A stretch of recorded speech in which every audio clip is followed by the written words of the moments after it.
আসসালামু আলাইকুম ভাই সাহেবরা। এই দেখো, এটা হচ্ছে চা বাগান। ঠিক আছে, এটা হচ্ছে সুন্দর একটা পাহাড়।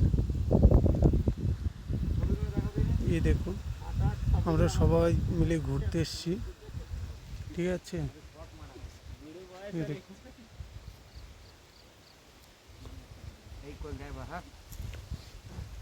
এটা হচ্ছে কেরালা।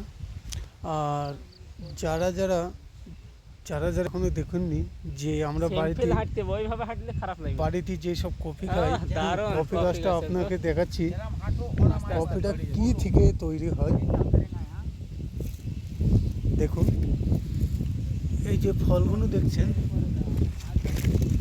এই যে ফলগুলো, এইগুলো হচ্ছে কফি তৈরি হয় এই ফল থেকে।